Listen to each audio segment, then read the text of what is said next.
बच्चों, good morning to all of you.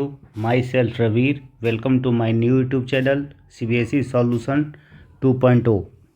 अगर आप लोग 2023 में 12th बोर्ड एग्ज़ाम दे रहे हैं, चाहे वो CBSE हो या बिहार बोर्ड, इस चैनल से जुड़ जाइए, क्योंकि आपके लिए लेके आए हैं last revision short mathematics series.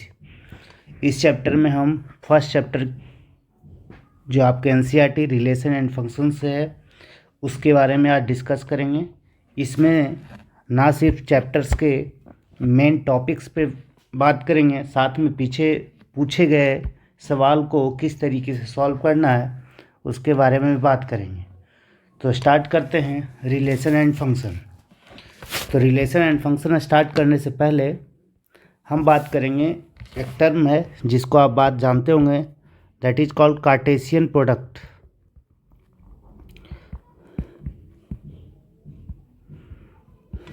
Wait कीजिए, थोड़ा छोटा कर लेते हैं। कार्टेशियन प्रोडक्ट मान लीजिए आपके पास एक सेट है जिसमें आपका दो या दो से ज़्यादा एलिमेंट हो, जैसे 1 2 3। एक आपके पास सेट B है जिसमें दो एलिमेंट हम मान लेते हैं 2 और 3। और अगर हम इसकी कार्टेशियन प्रोडक्ट की बात करें तो कार्टेशियन प्रोडक्ट है A क्रॉस B, यानी आप कार्टेशियन प्रोडक्ट को A क्रॉस B भी लिख सकते हैं, जिसका मतलब होता है कि आप A क्रॉस B में आप फर्स्ट एलिमेंट A और सेकंड एलिमेंट ऑफ B होना चाहिए। यानी आप ग्रुप बनाइएगा A और B का, जिसमें आपको लिखिएगा 1 और 2, नेक्स्ट 1 और 3। दैट मीन्स कि आपने A क्रॉस B में फर्स्ट एलिमेंट A का लिया है और सेकंड एलिमेंट B का लिया है। तो इस तरीके से जितने ग्रुप बन सकते हैं, दैट मीन्स आप 2 2 2 3, फिर उसके बाद 3 2 और 3 3। तो that is called Cartesian product of A cross B।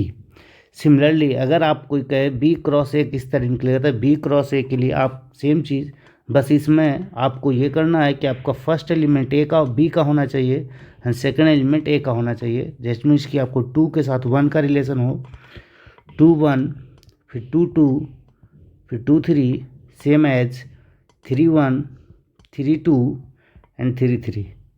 तो यहाँ से आपको एक चीज़ ध्यान देना होगा कि आपका A क्रॉस B में जितने एलिमेंट है वो B क्रॉस A से अलग है, ठीक है। तो दैट मीन्स कि A cross B is not equal to B cross A। लेकिन आपको ये ध्यान देना है कि आप जब देखिएगा A क्रॉस B में आपके नंबर ऑफ जो बने हैं सेट्स 1 2 3 4 5 6 7 6 हैं, इसमें भी 6 हैं। दैट मीन्स कि number of A cross B जो होगा number of B cross A के बराबर हो सकता है, लेकिन एलिमेंट सेम नहीं होंगे, लेकिन नंबर्स ऑफ काउंटिंग सेम हो सकते हैं। अब बात करते हैं कि अगर मान लिया जाए कि आपके पास A सेट में आप जो सेट लिए थे उसमें 3 एलिमेंट्स थे, सेट B में 2 एलिमेंट्स थे, तो number of A cross B के एलिमेंट जो होंगे वो कितने होंगे, तो आपको होंगे इसमें 3 इसमें 2 यानी 6 एलिमेंट।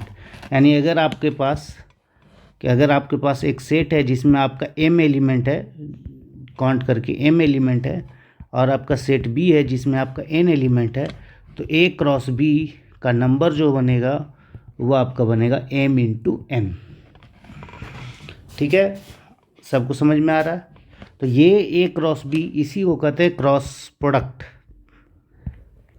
Not Cartesian product.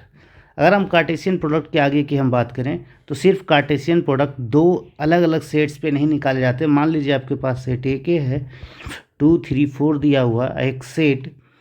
अब इसी पे आपको कहा जाए कि आपको एक खुद के साथ अगर कार्टेशियन प्रोडक्ट किया जाए तो क्या बनेगा, तो आपको कार्टेशियन प्रोडक्ट इसके खुद के साथ बनाना है, तो आपको 2 बार इसी सेट को लिखना होगा और फिर आप बनाइएगा। तो 2 2, फिर 2 3, फिर 2 4, सेम एज, फिर आपको 3 2, 3 3, 3 4, फिर आपके पास 4 2, 4 3 और 4 4 होगा। तो ये आपका जो है आपका A क्रॉस A का हो गया। तो यहाँ तक आप समझ गए होंगे कार्टेशियन प्रोडक्ट क्या होता है। कार्टेशियन प्रोडक्ट दो सेट्स के बीच में होता है, तो इसको आप दो सेट्स अलग अलग हो या सेम हो, आप कार्टेशियन प्रोडक्ट निकाल सकते हैं। ये मेरा, चलिए अब आगे हम बात करते हैं रिलेशंस का। रिलेशन क्या होता है? देखिए रिलेशन क्या होता है, रिलेशन जो होता है ये, अगर हम मान लीजिए कि आपके पास एक सेट हम दे दिए जिसमें 1 2 3 लिख दिए, एक सीट बी ले लिए जिसमें हम 2 3 लिए, और आपसे हम कहें कि ए एंड बी के बीच में आप रिलेशन बनाइए।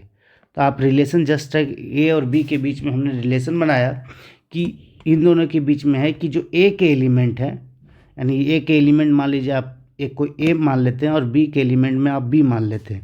दैट मीन्स कि ए के एलिमेंट्स आपको 1 2 3 में आपको कोई मानना है, बी के एलिमेंट में आपको बी, यानी इसमें से कोई ए ले लेना है, इसमें से कोई बी ले लेना है। अब इन दोनों के बीच में हमने कहा कि A and B such that A is greater than B. तो आप बताएंगे ए जो है बी से ग्रेटर है। दैट मीन्स आप कौन कौन से सेट बना सकते हैं? तो एक ए इस तरीके का नंबर लेना है जो बी से बड़ा हो। तो बी से बड़ा तो कौन कौन से हो सकते हैं? तो अगर आप देखिएगा तो आप 1 2 से बड़ा नहीं है, 1 3 से बड़ा नहीं है, 2 2 से बड़ा नहीं है, 2 3 से बड़ा नहीं है, 3 2 से बड़ा है। यानी आपका एक सेट बनेगा, यानी एक एलिमेंट आएंगे, यानी ए रिलेशन बी में जो आपके जो टर्म है वो कौन आएंगे? 3 2। That means this relation 3 and 2 satisfy the relation A is greater than B. That means हम यहाँ बनाना ये चाह रहे हैं कि अगर आप देखिएगा कि ए क्रॉस बी अगर आप करते हैं तो ए क्रॉस बी में आपको कितने एलिमेंट बनेंगे? तो 6 एलिमेंट्स बनेंगे। तो ए क्रॉस बी जैसे 1 2, फिर 1 3, 2 2, 2 3, फिर उसके बाद 3 2, फिर 3 3। तो अगर आप इसमें देखिएगा ए रिलेशन बी अगर हम देखा जाए तो ए रिलेशन बी में जो एलिमेंट आएंगे वो एलिमेंट इसी में से कोई एक होंगे, या एक भी हो सकते हैं या सारे हो सकते हैं, जिस तरीके का रिलेशन होगा। जैसे कि इसमें देखिए 3 2 ये आ रहा है, दैट मीन्स कि ये 3 2 बिलोंग्स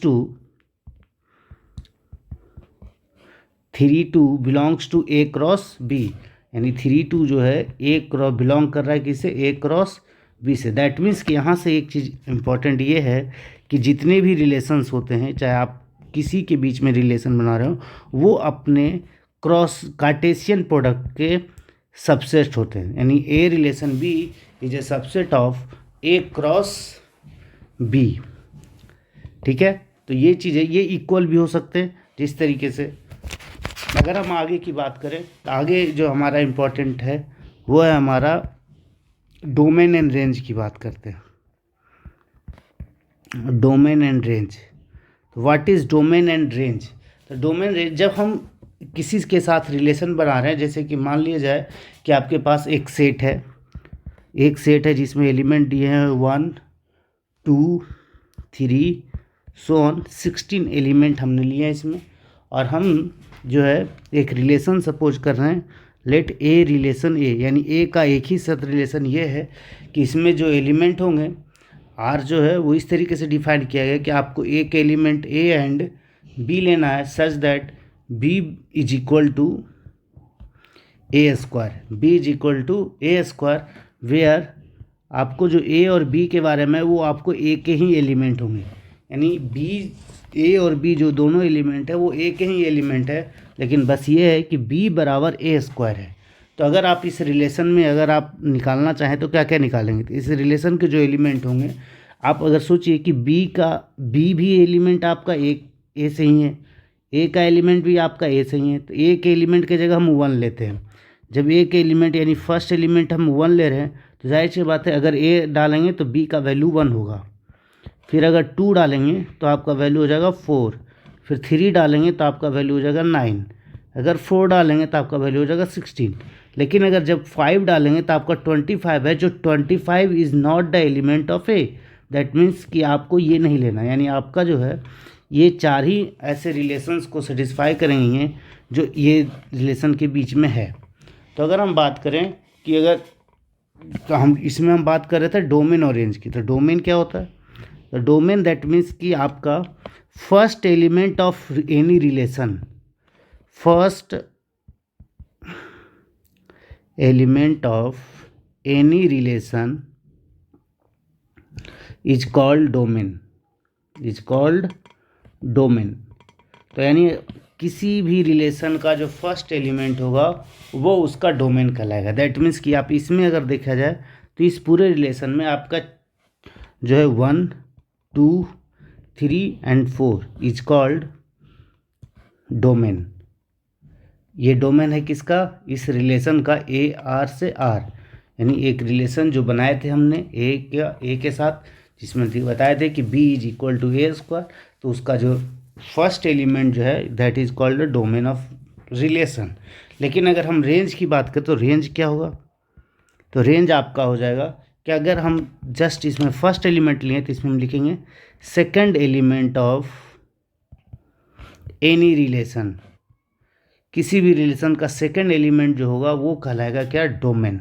रेंज, वो कहलाएगा आपका रेंज। दैट मीन्स कि अगर आपके पास इसमें जब आप रिलेशन देखोगे तो यहाँ पे आपका फर्स्ट सेकंड एलिमेंट 2 1 है, 4 है, 9 है, 16 है। दैट मीन्स आपका जो आंसर होगा 1 4 9 and 16 are the range of relation A R to R ए।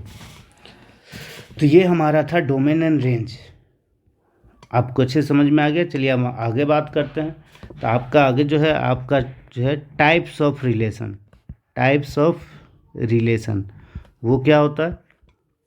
अगर आपको ऊपर समझ में अच्छे से नहीं आया तो आप दोबारा वीडियो को फिर से देख लें बैक करके। चलिए हम आगे बात करते हैं टाइप्स ऑफ रिलेशन। तो सबसे पहले टाइप्स आता है empty relation. Empty relation, empty relation क्या है? तो एम्प्टी रिलेशन को हम नन रिलेशन भी कहते हैं, नन रिलेशन या फिर वॉइड रिलेशन।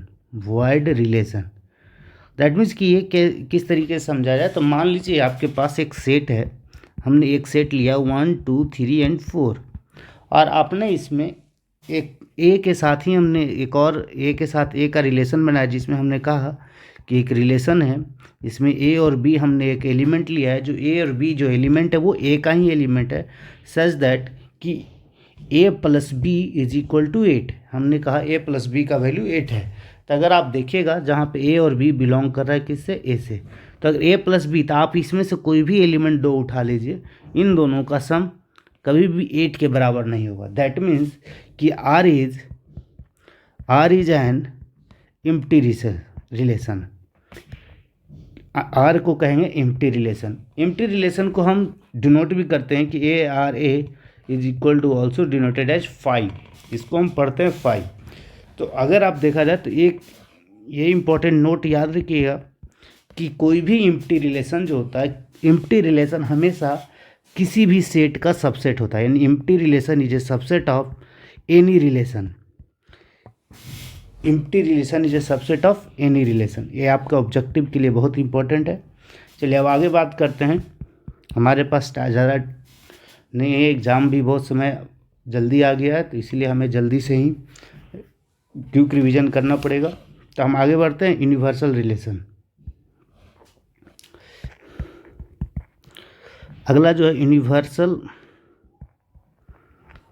रिलेशन है। यूनिवर्सल रिलेशन क्या होता है? तो अब मान लीजिए कि आपके पास एक सेट है ए, जिसमें आपने 1 2 3 लिया है, और आपका एक रिलेशन है, आपने ए रिलेशन ए के साथ बनाया है। तो ए आपको बताया था कि अगर ए क्रॉस ए कर रहे हैं, ए क्रॉस ए करेंगे तो आपके पास कितने एलिमेंट? ये 3 है, और इसी के साथ बनाएंगे 3 3 9 एलिमेंट आएंगे। यानी आपको 1 1 1 2 1 3 2 1 2 2 2 3 3 1 3 2 3 3। तो अगर हम इसमें अगर हम बात करें, अगर एक रिलेशन हमने बनाया कि सच दैट कि A and B, such that A plus B is less than 10। हमने एक लिस्ट, अगर आप कोई भी दो एलिमेंट ले लीजिए, इन दोनों का सम अगर कीजिएगा, सभी का सम 10 से कम होगा। दैट मीन्स कि आपका जो जितने भी रिलेशन हैं वो किसके बराबर हो गए? तो ये ए क्रॉस ए के बराबर हो गए। तो जब ऐसा कंडीशन हो कि आपका रिलेशन जो है वो सबसेट आ जाए ए क्रॉस ए के साथ, तो इस केस में हम कहेंगे universal relation. Universal relation.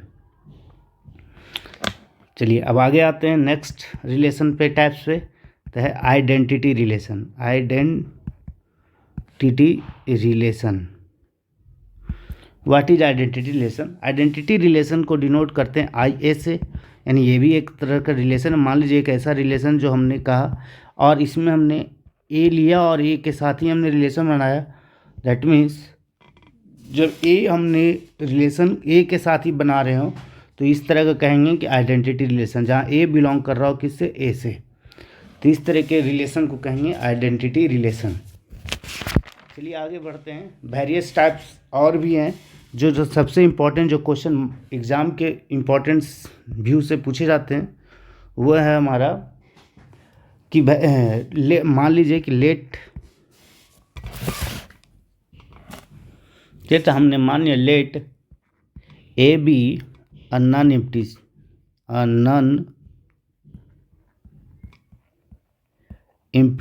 set and then a relation, हमने एक रिलेशन लगाया R on A, तो हम एक रिलेशन हमने लगाया ए रिलेशन ए, यानी ए का ए के साथ रिलेशन बनाया। तो कहते हैं कि जब फर्स्ट कि अगर ये इफ़ ए का ए के साथ रिलेशन बना रहे हो और मतलब कि अगर कोई एक ऐसा रिलेशन हो जिसमें ए का ए के साथ रिलेशन बन रहा हो, देन एंड जहाँ पे ए जो बिलोंग कर रहा हो ए से बिलोंग कर रहा हो, then it is called reflexive. It is called reflexive, यानी ए कोई ऐसा रिलेशन जिसमें ए का ए के साथ रिलेशन बन रहा हो इसको कहेंगे रिफ्लेक्सिव। दैट मीन्स कि आइडेंटिटी रिलेशन होना चाहिए। आइडेंटिटी रिलेशन अभी जस्ट हमने देखा था ऊपर में कि आइडेंटिटी रिलेशन में ए का ए के साथ ही बनता है, तो ये आइडेंटिटी रिलेशन की अगर बात है। रिफ्लेक्सिव जब ए का ए के साथ ही रिलेशन उस रिलेशन में अगर मौजूद हो तो कहेंगे रिफ्लेक्सिव। सेकंड है symmetric, that is symmetric. Symmetric क्या है? तो अगर मान लीजिए आपके पास एक relation if A and B belongs to R, A और बी किसी ए रिलेशन आर से बिलोंग कर रहा है और अगर बी एंड ए भी उस रिलेशन से बिलोंग कर रहा हो, यानी ए बी बिलोंग कर रहा था पहले से और अगर ये कर रहा और ये भी करे, देन जहाँ पे ए और बी किसके एलिमेंट होंगे, वो ए के ही एलिमेंट होंगे, देन इट इज़ सिमेट्रिक। तब कहेंगे ये सिमेट्रिक है, यानी ये कैसा रिलेशन है, सिमेट्रिक रिलेशन है। तीसरा जो है आपका वो है हमारा ट्रांजिटिव। क्या है ट्रांजिटिव? ट्रांजिटिव क्या कहता है? मान लीजिए आपके पास एक रिलेशन आपने कोई बनाया है, उसमें आप ए बी जो है वो उस रिलेशन का पार्ट है, साथ में बी एंड सी भी उस रिलेशन का पार्ट है, देन अगर ए एंड सी भी उस रिलेशन का अगर पार्ट हो, then it is called transitive relation. It is called transitive, यानी ए बी हो बी सी हो तो ए सी भी होना चाहिए। अगर ऐसा है तो वो कहलाएगा ट्रांजिटिव रिलेशन, जहाँ ए बी सी जो है तीनों एलिमेंट किसके होंगे, तो वो तीनों होंगे ए के। चलिए अब आगे जो इम्पोर्टेंट है वो है हमारा दैट इज कॉल्ड, अगर कोई relation that is equivalence relation की हम बात कर रहे हैं, इक्विवेलेंस रिलेशन ये क्या है कि अगर मान लीजिए कोई सेट है, अ सेट अ रिलेशन जो आपने सेट ए से बनाया है, relation R is said to be equivalence when the relation is reflexive, symmetric and transitive। यानी एक ऐसा रिलेशन जो रिफ्लेक्सिव भी हो, सिमेट्रिक भी हो, ट्रांजिटिव भी हो, तो ये तीनों रिलेशन अगर एक ही रिलेशन में हो तो उसको कहेंगे इक्विवेलेंस रिलेशन। इक्विवेलेंस रिलेशन,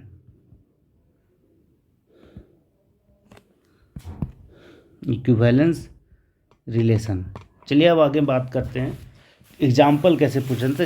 एक हम प्रीवियस ईयर का क्वेश्चन दिया हुआ है, हम उसको सॉल्व करते हैं और आपसे देखिए। तो क्वेश्चन है ये कि let n be a set of natural number. सबको पता होगा कि n क्या है, नेचुरल नंबर का सेट है। एंड रिलेशन लगाया गया इस पे, relation R defined on n, defined on n। तो रिलेशन है r is equal to X comma Y, यानी x और y जो है वो नेचुरल नंबर से बिलोंग कर रहा है और x and y belongs to natural number. साथ में ये भी बताया गया रिलेशन ये है कि x डिवाइड y।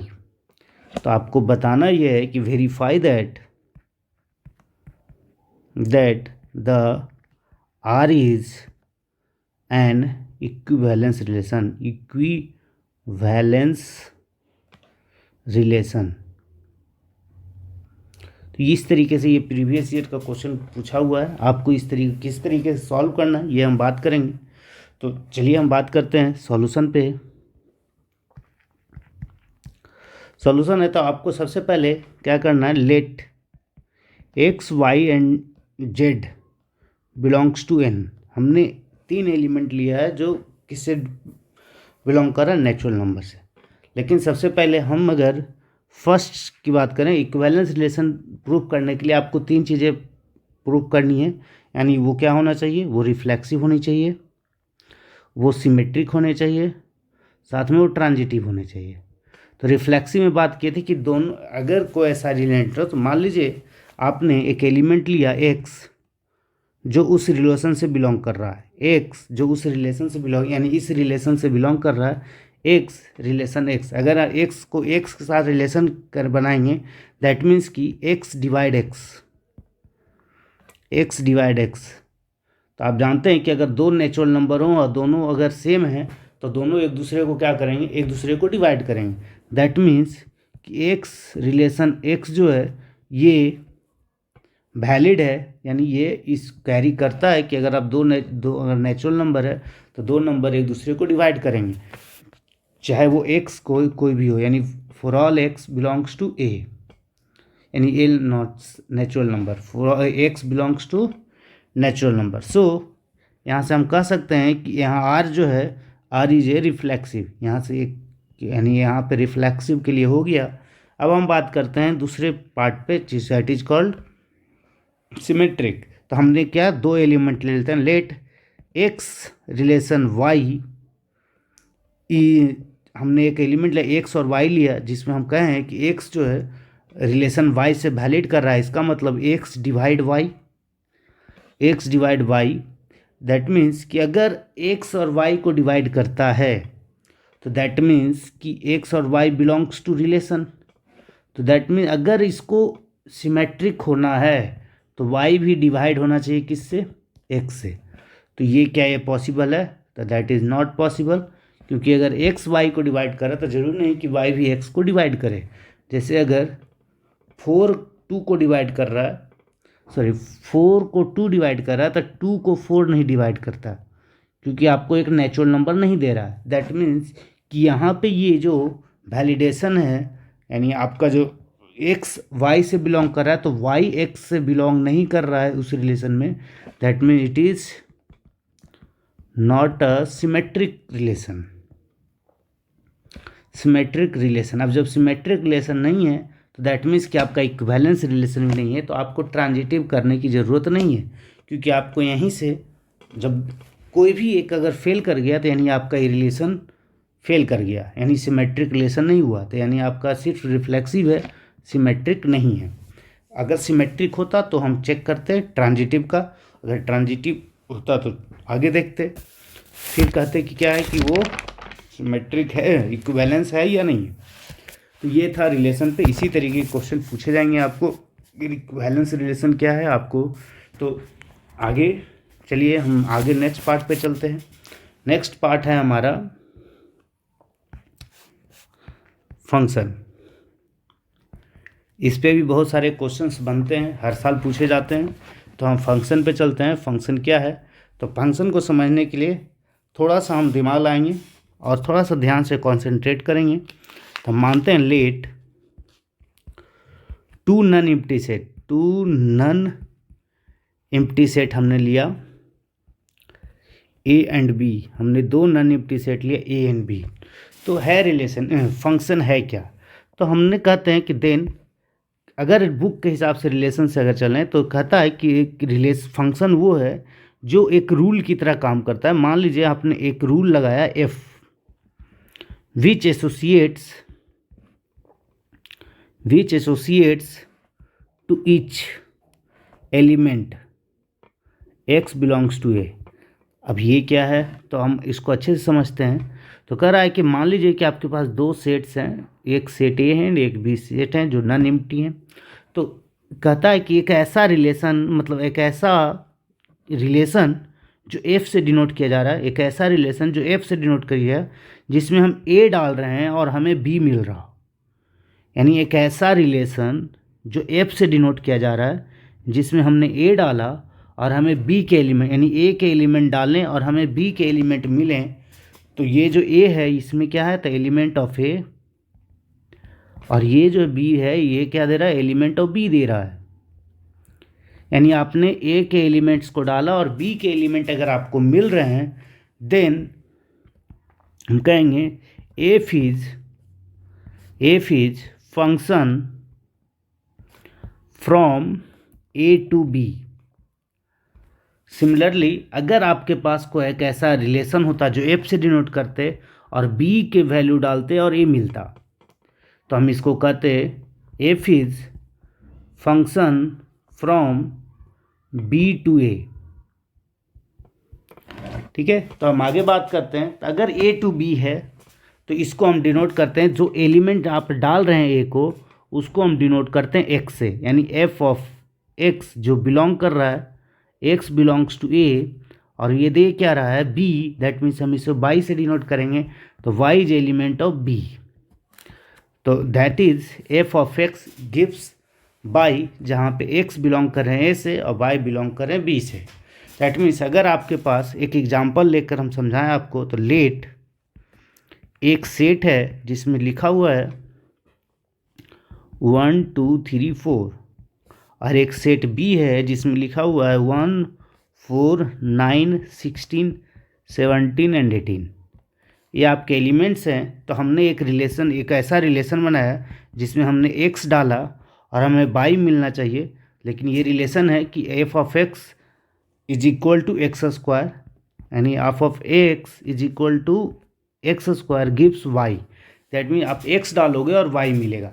तो आप एक्स डालो, तो एक्स अगर आप डालोगे तो मान लीजिए आपने 1 डाला, तो आप जब 1 डालोगे तो वाई क्या मिलेगा? तो हमें वाई मिलेगा 1। अगर आप 2 डालोगे तो हमें क्या मिलेगा? 4। 3 डालोगे तो हमें मिलेगा 9। 4 डालोगे तो हमें मिलेगा 16।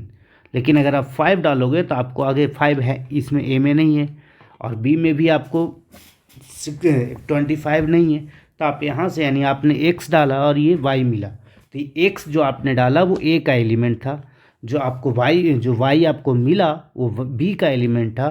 तो इसे हम कहेंगे function.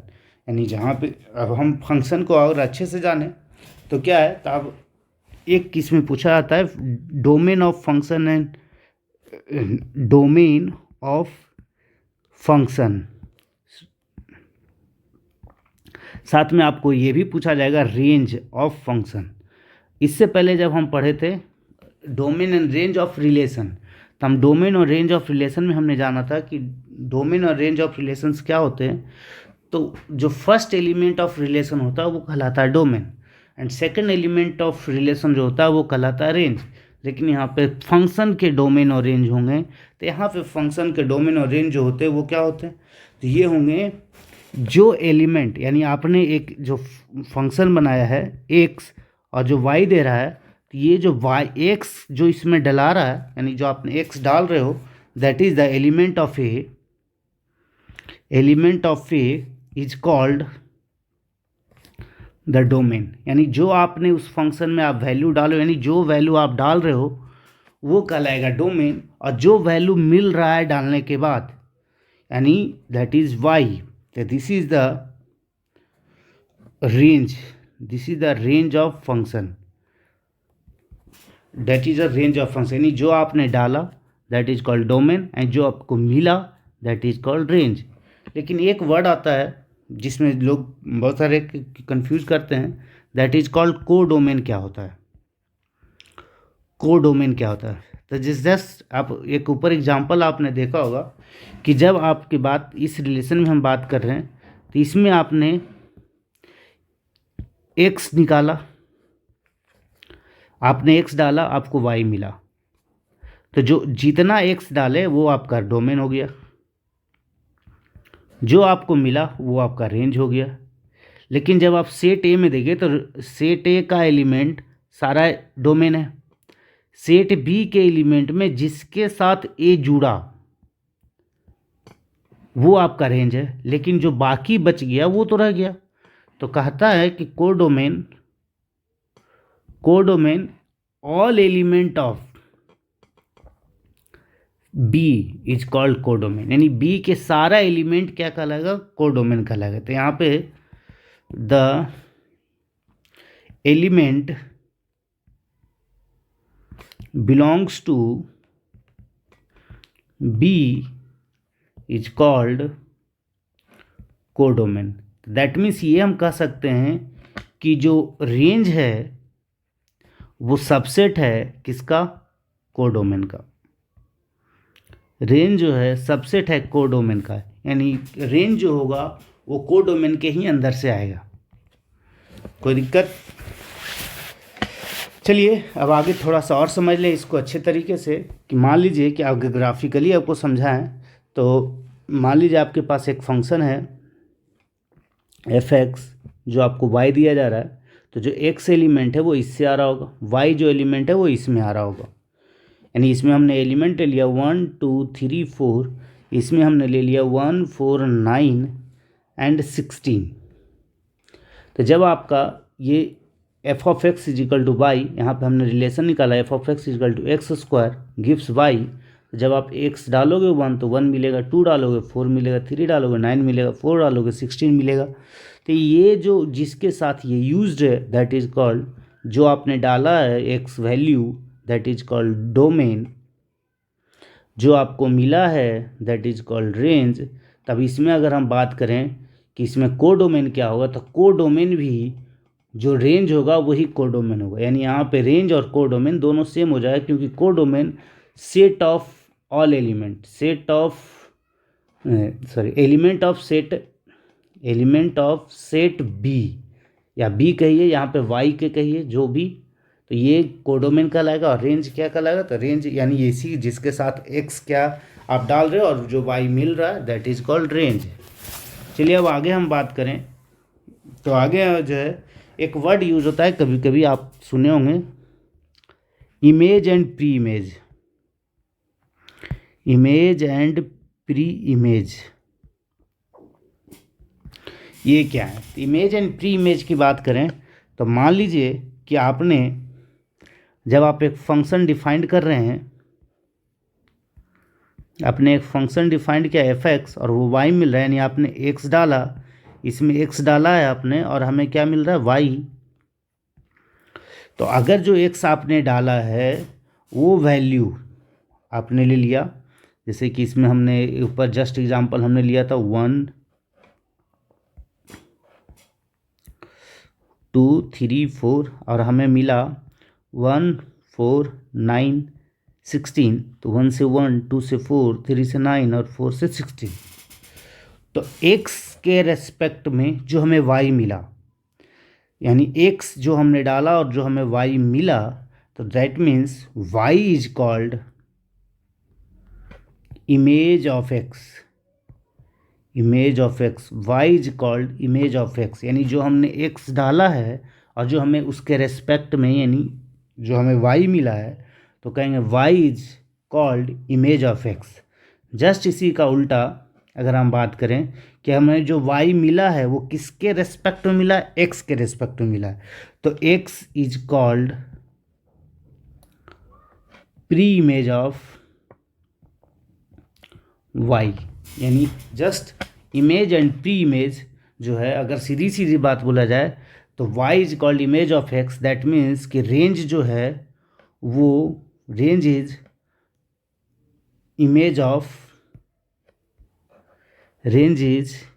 Of x and domain is pre image of y, यानी किसी भी फंक्शन का जो डोमेन होगा वो प्री इमेज कहलाएगा और जो रेंज होगा वो इमेज कहलाएगा। जो रेंज होगा वो प्री इमेज, डोमेन होगा वो प्री इमेज कहलाएगा, जो रेंज होगा वो इमेज। चलिए तो आगे हम बात करते हैं। बहुत सारे लोग ये क्वेश्चन पूछते हैं कि एक रिलेशन और एक फंक्शन में क्या डिफरेंस है, यानी difference between relation and function. तो चलिए हम बात करते हैं। तो अगर मान लीजिए कि हमने एक let a and b are non empty set, ठीक है। तो हमने इन दोनों के बीच में हमने एक रिलेशन बनाया, तो वो रिलेशन इस तरीके से डिनोट किया जाएंगे, ए रिलेशन बी। अगर इन दोनों के बीच में हमने एक फंक्शन बनाया तो फंक्शंस को डिनोट करेंगे क्या, F of A gives B. तो आपको हम पहले ही बता चुके हैं कि function is a type of relation. तो यानी कह सकते हैं कि all function is a relation, but all relation is not a function. जितने भी रिलेशन है वो फंक्शन नहीं होंगे, लेकिन जितने भी फंक्शन है वो रिलेशन नहीं होंगे। यानी इस कॉन्सेप्ट से हम ये कह सकते हैं कि function is a subset of relation, और आपको पहले से पता है कि relation is a subset of Cartesian product. यानी अगर F of A gives B जो है, अगर ये है तो ये सबसेट है किसका, ए रिलेशन बी का, और ये सबसेट है ए क्रॉस बी का। तो हम आगे पता करते हैं कि तो हम यहाँ पे बताएं कि ऑल रिलेशन जो है, जितने भी रिलेशन हैं और जितने भी फंक्शन है वो रिलेशन है, लेकिन जितने भी रिलेशन है वो फंक्शन नहीं है। तो दैट मीन्स कि एक फंक्शन कब रिलेशन कहेंगे, उसको हम किस तरीके से पहचानते हैं, यानी आइडेंटिफिकेशन।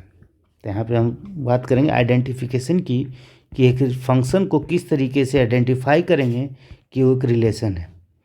तो हम बात करेंगे। तो मान लीजिए आपके पास दो चीज़ें आपको इम्पोर्टेंट याद रखना है। क्या, तो अगर किसी फंक्शन में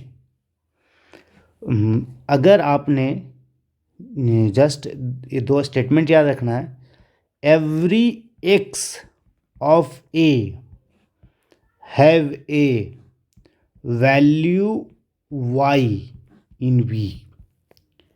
यानी अगर हर एक्स यानी किसी फंक्शन में आपने डिफाइंड किया और ए के हर एक्स के वैल्यू के लिए अगर बी में एक वैल्यू मिल रहा है, यानी हर एक्स का एक वाई है, हर एक्स का एक वाई, यानी हर एक ए के लिए एक बी है, दैट इन ये पहला कंडीशन है, एक रिलेशन को फंक्शन कहेंगे।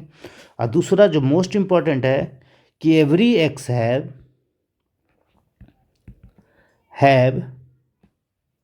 अ यूनिक वाई इन बी। यानी जो भी एक्स के ए के एलिमेंट हैं उसमें जो वैल्यू होगा वाई मिलेगा वो हमेशा यूनिक होना चाहिए। यूनिक मतलब कि एक्स का एक ही वैल्यू वाई में हो सकता है, एक्स का एक ही वैल्यू, यानी एक एक्स के लिए एक ही वैल्यू अगर मिले और हर एक्स के लिए एक वैल्यू मिले, तब कहेंगे एक रिलेशन को फंक्शन। यानी जस्ट अगर हम डायग्रामेटिकल समझे तो मान लीजिए आपके पास ये है और हमने एक बनाया ये, और इन दोनों में हमने एलिमेंट डाल दिए, कि मान लीजिए आपके पास 1 है, 2 है, 3 है, 4 है, इसमें हमने डाला 1, 4, 9, 16, 18। तो आप जान रहे हो आपने एक डिफाइन किया कि एक ये सेट ए का है, ये सेट बी का है, और आपने एफ ऑफ एक्स डाला ए एक्स स्क्वायर। तो जब आप एक्स डालोगे इसमें तो आपको मिलेगा 1, जब आप 2 डालोगे तो आपको मिलेगा 4, 3 डालोगे मिलेगा 9, 4 डालोगे मिलेगा 16। लेकिन आप इसके आगे 18 नहीं डाल सकते। दैट मीन्स कि आपका सारा एक्स इंगेज्ड है, यानी every X have value, every X have a value in Y, sorry in B, every X have a value in B. तो दैट मीन्स ये पहला कंडीशन है, सेटिस्फाई है। दूसरा कंडीशन ये है कि every X have a unique value. Unique value means कि आपका 1 का एक ही 1 डाल रहे हैं 1 ही मिल रहा है, 2 डाल रहे हैं 4 मिल रहा है, 3 डाल रहे हैं 9 मिल रहा है। ऐसा नहीं है कि अगर आपके पास बोला जाए कि आप जो है 1 डाल रहे हो, यानी जैसे आपका हम बता दें कि अगर मान लीजिए ये है, इसमें हमने कहा कि मान लीजिए इसमें हमने 2 एलिमेंट डाल दिए, जैसे 1, 2, 3, 4, और यहाँ पे ए और बी डाल दिए। तो 1 डाल रहे हैं तो हमें ए मिल रहा है, और 1 डालने के बाद बी भी मिल रहा है। यानी 1 का एक ही वैल्यू होना चाहिए। अगर 1 का 2 वैल्यू मिल रहा है तो ये फंक्शन नहीं कहलाएगा। फंक्शन के लिए हर एक्स का एक ही वैल्यू होना चाहिए और हर एक्स का वैल्यू होना चाहिए, तब हम कहेंगे कि एक रिलेशन जो है फंक्शंस है। अब बात करते हैं टाइप्स ऑफ फंक्शन पे।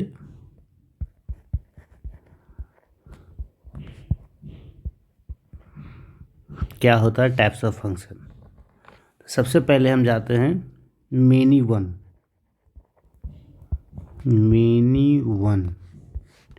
क्या है मेनी वन, इसको समझते हैं। तो सबसे पहले हम एक फंक्शन ले लेते हैं। हमने एक फंक्शन लिया एफ एक्स, जो दे रहा एक्स स्क्वायर, यानी आपका यहाँ पे एक हमने सेट लिया, दैट इज़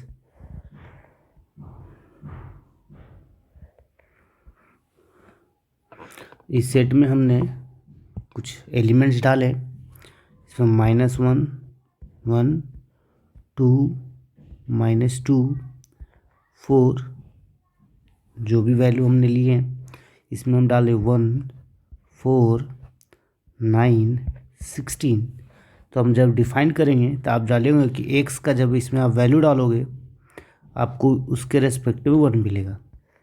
1 भी डालोगे तो भी आपको 1 मिलेगा, यानी आप 1 पे 1, -1 पे भी 1, 2 पे 4, -2 का भी वैल्यू 4 होगा, 4 का 16 होगा। तो यहाँ पे जब आप देखोगे तो यानी आप -1 के लिए भी 1 मिल रहा है, 1 के लिए भी 1 मिल रहा है, 2 के लिए भी 4 मिल रहा है, -2 के लिए भी 4 मिल रहा है। तो कहा जाता है कि जब 2 और मोर देन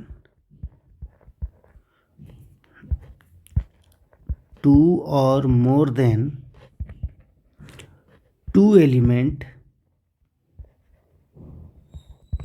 इन ए, यानी ये एलिमेंट क्या है, ये बी का है, element A have same image in Y, यानी 2 एलिमेंट या 2 से ज़्यादा एलिमेंट का एक ही इमेज हो, यानी सेम इमेज हो, तब उस तरीके के फंक्शन को कहेंगे मेनी वन फंक्शन। चलिए ये मेनी वन हो गया। अब आगे हम बात करें तो अगला जो है वो है हमारा ऑन टू वन फंक्शन। इसको हम अलग कर दें, अगला लिखते हैं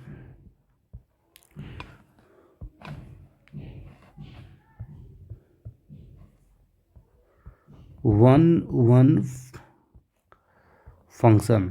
ये क्या है, इसमें हमने एक सेट लिया, मान लीजिए हमने एक फंक्शन लिया F x that is called x Q. हमने इसमें एक जो हमने एक पिक्चर के थ्रू हम ले लेते हैं इसमें भी हमने कुछ एलिमेंट्स लिए। मान लीजिए इसमें हमने लिया 1 -1 2 -2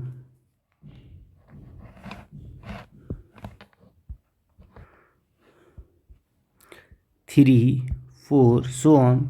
और हम यहाँ पे इसमें हम लेते हैं 1 -1 4 -4 9 64, सॉरी यहाँ 27। तो आप देखोगे जब आप इसमें से फंक्शन को डिफाइन करोगे तो आपको 1 पे आपको 1 मिलेगा।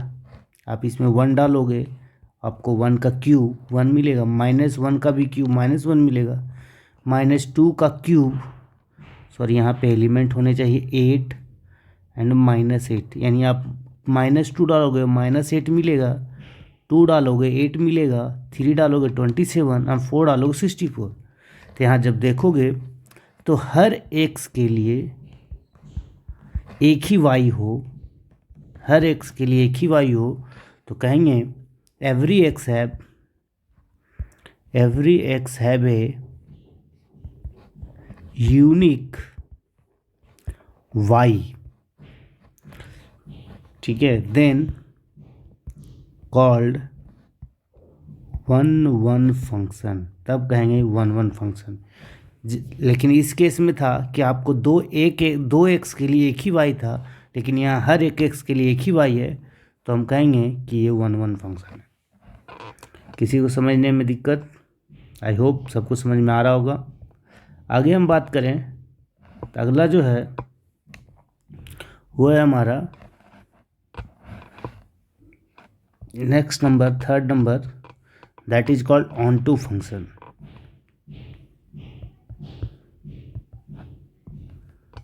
ऑनटू फंक्शन,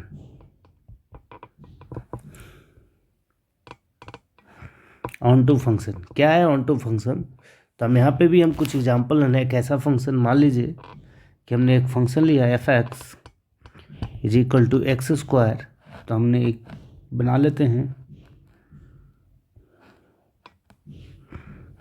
इसमें हमने कुछ एलिमेंट्स डाले, दैट इज 1 2 3 4 1 4 सॉरी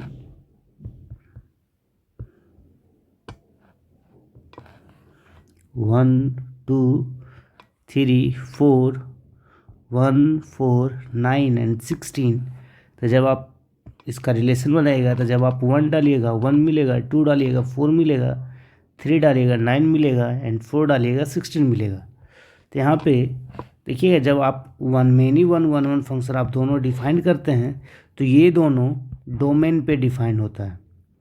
डोमेन पे मीन्स कहने का कि डोमेन जो है हर एक डोमेन का एक ही वैल्यू हो, यानी हर एक डोमेन का एक ही इमेज हो तो उसको कहेंगे 1 और हर एक डोमेन का एक से मतलब डोमेन का एक दो डोमेन का एक ही इमेज हो, यानी जहाँ पे 2 और मोर देन 2 एलिमेंट के सेम इमेज आ जाते हैं तो उसको कहेंगे क्या? Many one function. और जब हर एक एक्स का एक ही वाई हो तो हम उसको कहेंगे 1 फंक्शन। लेकिन इसमें जो है ऑनटू फंक्शन में ये रेंज पे बात करते हैं। रेंज पे करने का मतलब कि हम इस पे बात करेंगे 1 4 9 16 पे बात करेंगे कि अगर हर एक रेंज यानी इमेज, ये इमेज कहलाता है, ये प्री इमेज कहलाता है, तो हम हर एक इमेज का अगर एक प्री इमेज यानी सारे इमेज का एक प्री इमेज मौजूद हो तो कहेंगे ऑनटू फंक्शन। यानी every image have a pre image in x में हर एक इमेज का एक प्री इमेज हो तो उसको कहेंगे क्या? Onto function. यानी every image have a pre image in X, that is called onto function. लेकिन अगर इसके बाद एक और जो आता है टर्म वो आता है इनटू फंक्शन का। तो इनटू फंक्शन का हम बताते हैं। मान लीजिए आपके पास ये है तो हम लिखेंगे क्या? इनटू फंक्शन इंटू फंक्शन में आपका मान लीजिए आपके पास हमने एक सेट लिया, जस्ट ये इसी को हम ले लेते हैं F of x is equal to x square, और हमने बनाया ये। जब आप बनाओगे इसमें हम एलिमेंट डाल दें, तो एलिमेंट हम डालते हैं 1 2 3 4, यहाँ पे डाल दें 1 4 9 16 25। तो अगर आप देखोगे, अगर इसको हम बनाओगे तो 1 का 1, 2 का 4, 3 का 9, 4 का 16 और 25 गैप रह जाता है, यानी 25 बच जाएगा। तो अगर हम बात करें कि f at least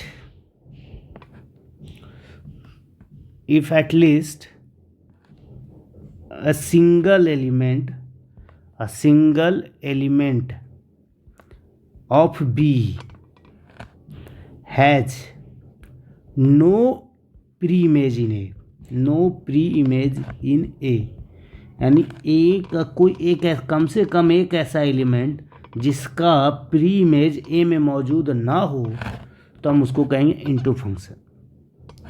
onto function में अगर हर एक फंक्शन का एक इमेज हो, सॉरी एक प्री इमेज हो, हर एक एक्स का वाई का एक एक्स मौजूद हो, तो उसको कहेंगे ऑनटू फंक्शन।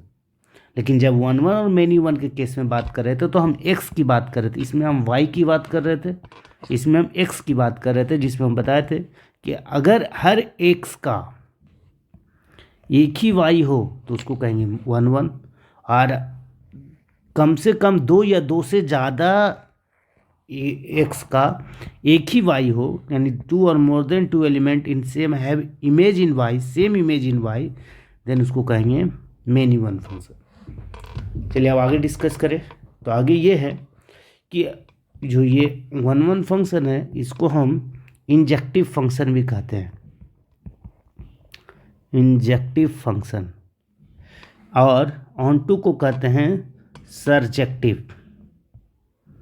यानी अगर कोई फंक्शन इंजेक्टिव हो तो वो कहेंगे 1 1 फंक्शन, अगर वो सरजेक्टिव हो तो उसको कहेंगे ऑनटू फंक्शन। तो अगर ये कोई फंक्शन दोनों हो, यानी इंजेक्टिव भी हो और सरजेक्टिव भी हो, तो उसको कहेंगे वाइजेक्टिव फंक्शन। वाइजेक्टिव फंक्शन मतलब कि एक ऐसा फंक्शन जिसका हर एक्स का एक वाई मौजूद हो और हर वाई का एक एक्स मौजूद हो, तो ऐसे फंक्शन को कहेंगे वाइजेक्टिव फंक्शन। आई होप सबको समझ में आ गया होगा। चलिए अब आगे कुछ टाइप्स के बारे में डिस्कस करें। तो आगे टाइप्स है कांस्टेंट फंक्शन।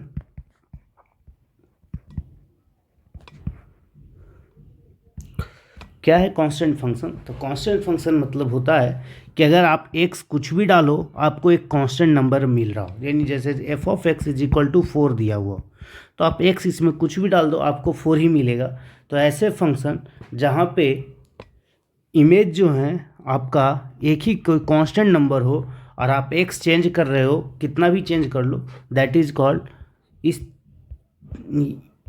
इस फंक्शन को कहेंगे कॉल्ड अ कांस्टेंट फंक्शन। यानी आप एफ ऑफ एक्स डाल रहे हो और मिल रहा है क्या, एक कांस्टेंट, यानी every X have a image equal to C, यानी हर एक एक्स का इमेज का जो इमेज है वो हमें सी मिल रहा हो, तो हम उसे कहेंगे क्या, कांस्टेंट फंक्शन। चलिए अब आगे हम बात करते हैं आइडेंटिटी फंक्शन। क्या होता है आइडेंटिटी फंक्शन?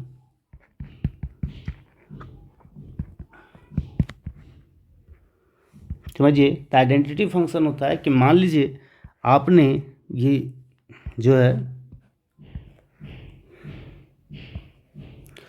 आप एक फंक्शन डिफाइन कर रहे हो एफ एक्स, ठीक है, इसमें आपका नंबर है,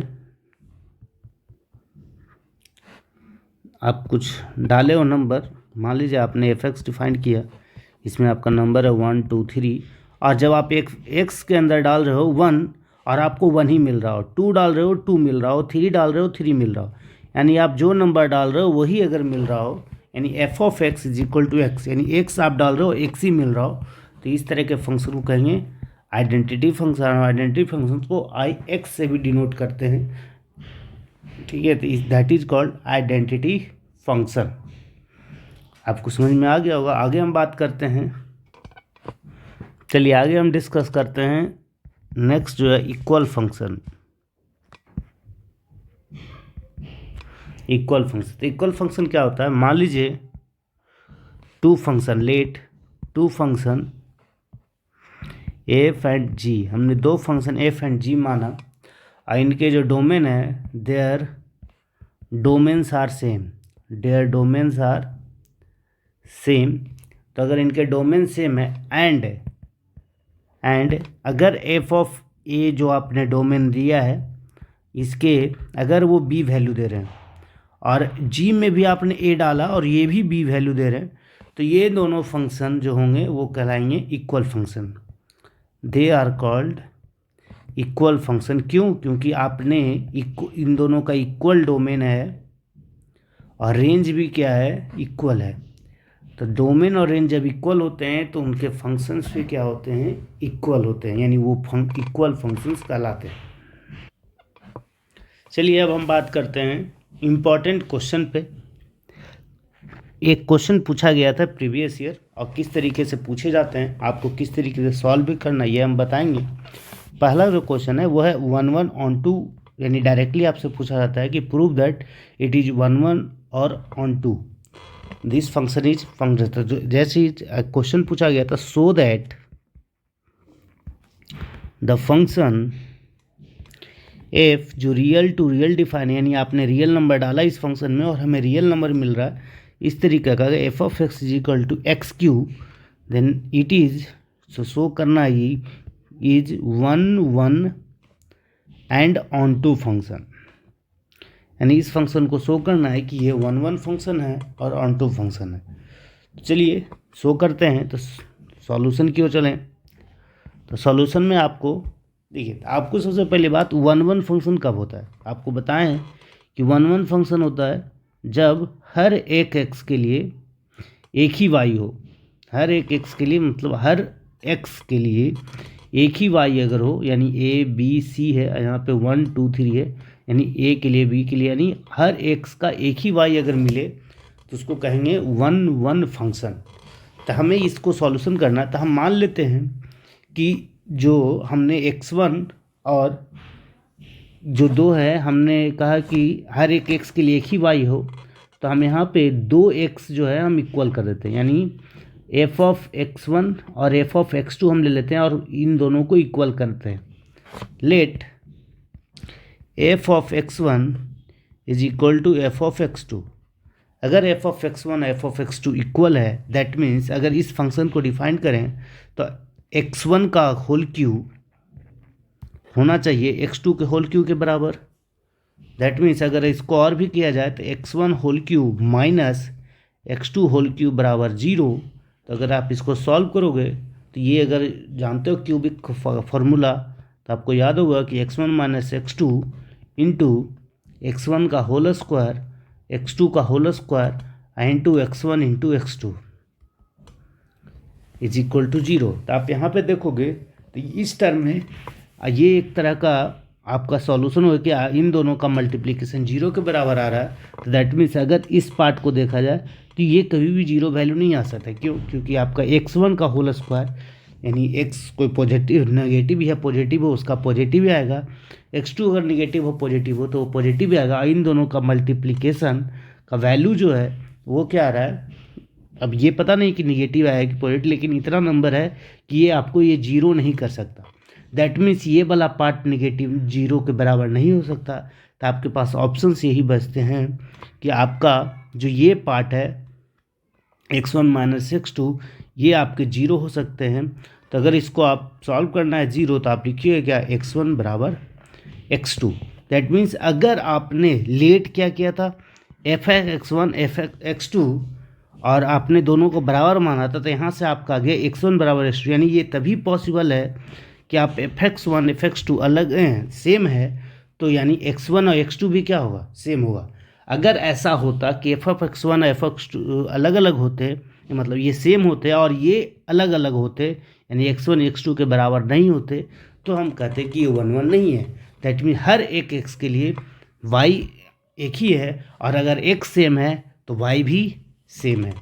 तो दैट मीन्स यहाँ से हम हो गया कि f इज 1 1, यानी यहाँ से फंक्शन f को क्या कर दिए 1 1 प्रूव कर दिए। अब हमारा है onto function. Onto function को कैसे प्रूव करते हैं? तो ऑन टू फंक्शन में आपको याद होगा कि ऑन टू फंक्शन मतलब कि हर एक y के लिए एक x होना चाहिए, हर एक y के लिए x होता है। हम मान लेते हैं कोई term let y belongs to r, यानी कोई हमने y मान लिया, यानी y जो है यहाँ पे है रेंज, हमने y मान लिया r।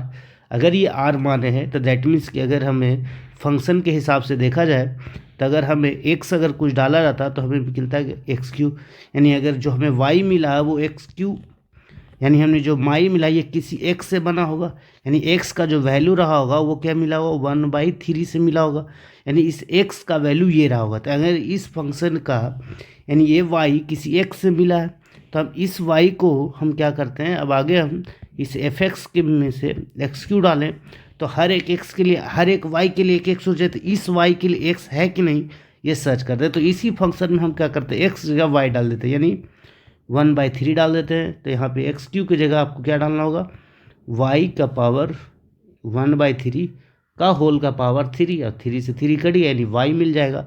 यानी आप देख रहे हो कि आपने y 1/3 डाला, आपको y मिल गया, और y जो था वो रियल नंबर का पार्ट है। तो यहाँ भी ये y जो है ये रियल नंबर का पार्ट है। दैट मीन्स कि आपने हर एक y के लिए एक x मौजूद है। Hence y is onto function, y is onto function. Hence proved हो गया कि function f R2R is a onto and 1 1 function, यानी यह कह सकते हैं 1 1 और ऑन टू फंक्शन। चलिए अगला क्वेश्चन हम देखते हैं। एक क्वेश्चन और है प्रीवियस ईयर का। सो दैट कोई एक फंक्शन है जो n से n दे रहा है, यानी नेचुरल नंबर आप डाल रहे हो, नेचुरल नंबर मिल रहा है, defined by f of n is equal to n+1/2 if n is odd, यानी अगर आप n ऑड डालते हो तो आपका वैल्यू ये आएगा, और अगर आप n/2 if n is even, यानी अगर आप इवन नंबर डालते हो तो आपको ये वैल्यू दी मिलेगा। तो आपको शो करना है is a many one and onto function, यानी आपको ये शो करना है कि ये मेनी वन फंक्शन है और ऑन टू फंक्शन है। मेनी वन कहने का मतलब कि 2x के लिए एक ही y अगर मिले तो उसको कहेंगे मेनी वन, और ऑन टू का मतलब हर एक y जो है हर एक y के लिए एक x मिले। तो आपको मेनी वन और ऑन टू फंक्शन शो करना है। तो चलिए सॉल्यूशन की ओर चलते हैं। तो कुछ क्वेश्चन जो होते हैं आप x1 जिस तरीके से ऊपर जब हम सॉल्व किए थे 1 1 सॉल्व करें तो हमने x1 और fx2 बराबर ले लिया था। तो यहाँ पे उस तरीके से हम कुछ वैल्यू लेंगे जिसमें हम शो कर देंगे कि अगर हम 2x ले रहे हैं अलग अलग तो हमें एक y मिल रहा है। तो इस तरीके से हम ले लेते हैं। चलिए आगे बढ़ते हैं तो सॉल्यूशन की ओर। तो ये है, तो हमने क्या let n is equal to 1, तो ये क्या है एक ऑड है, विच इज ऑड। अगर ये ऑड नंबर है दैट मीन्स कि आप अगर f ऑफ x में डालोगे तो ऑड के लिए आपको क्या लेना होगा n+1, यानी आप 1+1/2 ले लोगे, यानी 1 डालने पे आपको मिलेगा 1+1 2, यानी 2/2, यानी आपको 1 मिलेगा। तो आप यहाँ पे देख रहे हो यू गेट 1। चलिए हम आगे करते हैं कि हमने एक और नंबर ले लिया let n is equal to 2। जब आप n इज इक्वल टू 2 एक और नंबर है विच इज इवन है। अगर ये इवन नंबर है तो आप यहाँ पे क्या करोगे f(2) डालोगा। f(2) जब इवन होता है तो आपको ये लेना होता है, यानी n/2 यानी 2/2 आपका वैल्यू 1। तो यहाँ पे आपने देखा कि हियर आप f(1) भी डाल रहे हो और f(2) भी डाल रहे हो तो दोनों का वैल्यू किसके बराबर आ रहा है 1 के बराबर आ रहा है। बट यहाँ 1 और 2 एक दूसरे के बराबर नहीं है। Hence f is a many one function, many one function. चलिए अब आगे की बात करें तो अब ऑन टू की बात करें तो ये 1 1 हो गया, मेनी वन हो गया। कि मेनी वन को हमने शो कैसे किया कि हमने 2xn वैल्यू लिए अलग अलग लेकिन एक ही y आ गया, दैट मीन्स कि ये मेनी वन है। चलिए अब ऑन टू फंक्शन है, ऑन टू फंक्शन के लिए हम क्या करेंगे, हम कोई भी ऑड नंबर यानी हर एक वाई के लिए एक एक्स है या नहीं है वो देखते हैं। तो हम यहाँ पे सॉल्व करने के लिए फॉर ऑन टू, चलो सॉल्व चलते हैं for onto function. For onto function में अगर हम चलें तो हम लेते हैं, मान लीजिए कि हमने एक एन ले लिया, let N is belongs to natural number. हमने एक एन लिया जो नेचुरल नंबर से बिलोंग कर रहा है। अब ये एन है तो क्या हो सकता है, कुछ भी हो सकता है। अगर N, if N is odd, अगर एन ऑड होगा तो जाहिर सी बात है ये 2n-1 के फॉर्म में होगा। इफ़ एन इज इवन, ये किस फॉर्म में होगा, तो ये अगर ये इवन नंबर होता तो ये 2n के फॉर्म में होगा या नहीं, सबको समझ में आ रहा। हाँ तो ठीक है, तो हम देखते हैं कि अगर n ऑड नंबर के फॉर्म में, यानी फंक्शन के हिसाब से एफ ऑफ n के जगह जो भी अगर ऑड रहेगा तो हम ये वैल्यू पुट करेंगे, अगर इवन रहेगा तो ये वैल्यू पुट करेंगे। तो हम निकालते हैं F of 2n-1, F of 2n-1 जो एक ऑड नंबर है, तो आप इसके हिसाब से चलोगे तो n के जगह डाल दोगे 2n-1, यानी 2n-1 प्लस 1/2, तो आप 1 से 1 कट गया यानी 2n/2, और 2 से 2 कट गया यानी n वैल्यू आया। यानी जितने भी ऑड हैं ये ऑड आप डाल रहे हो ये, और ये ऑड हमें n दे रहा है, यानी n क्या है, एक नेचुरल नंबर है, यानी जितने भी ऑड नंबर होंगे उनके लिए एक वैल्यू होगा, वो होगा n, that is natural number.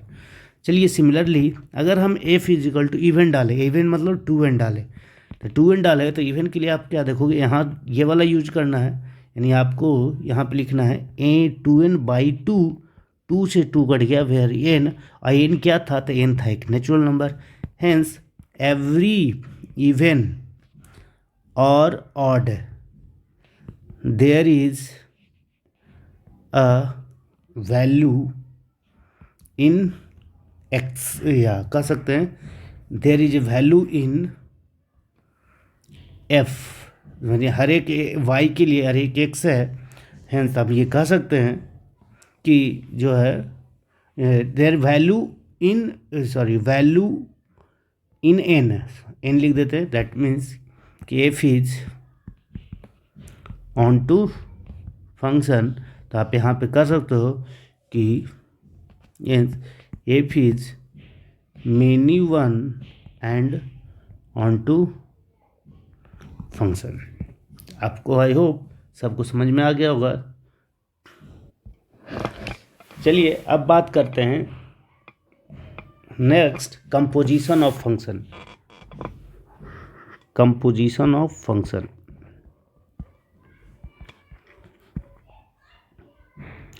Composition of functions क्या है, तो हम लेट कर लेते हैं, लेट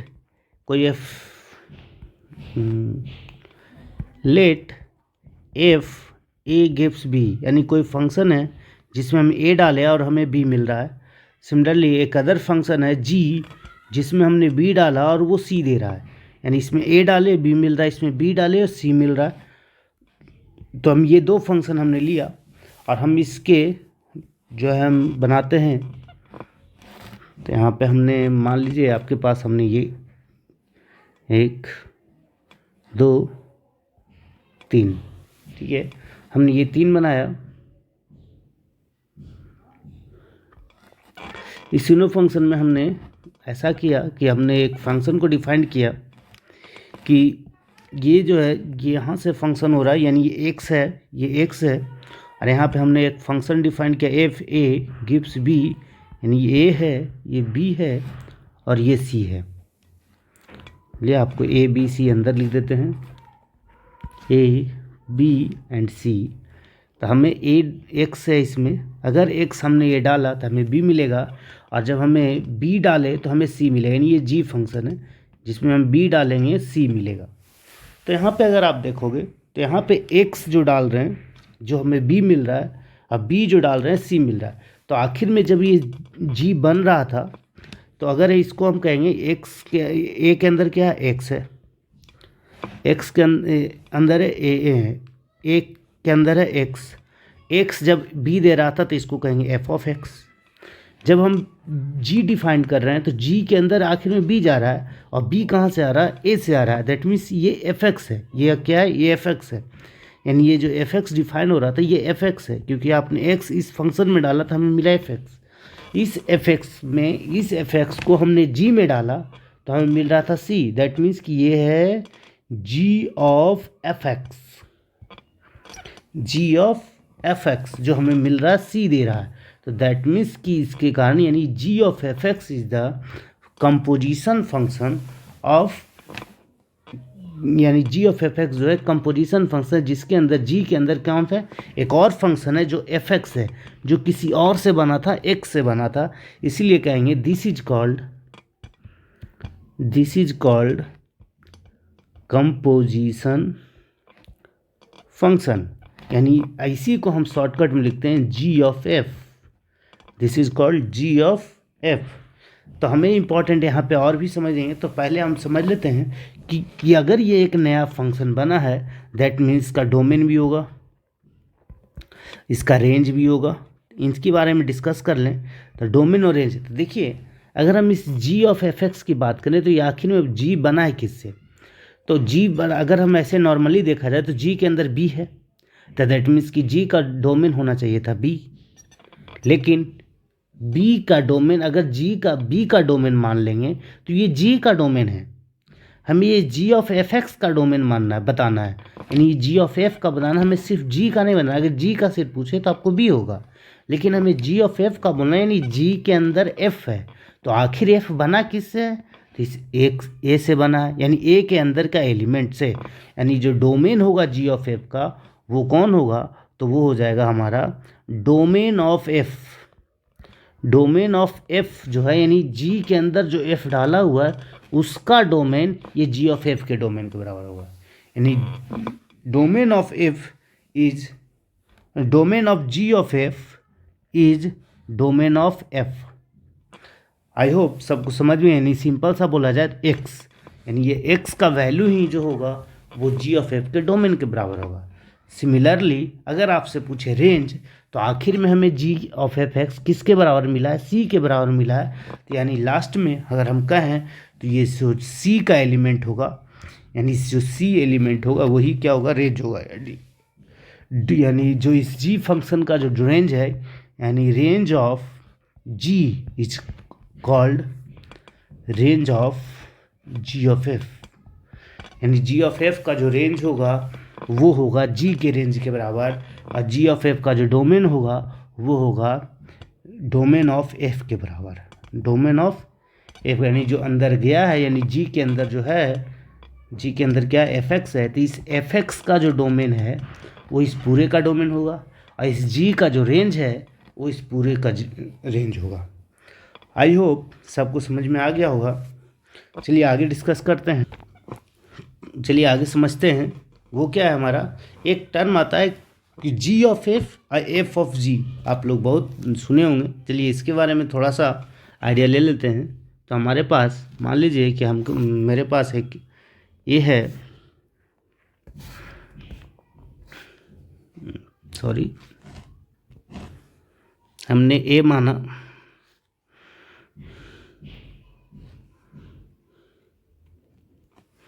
ठीक है। तो जस्ट हमने इसमें इसको हम कर देते हैं कि ए है, ये बी है और ये सी है।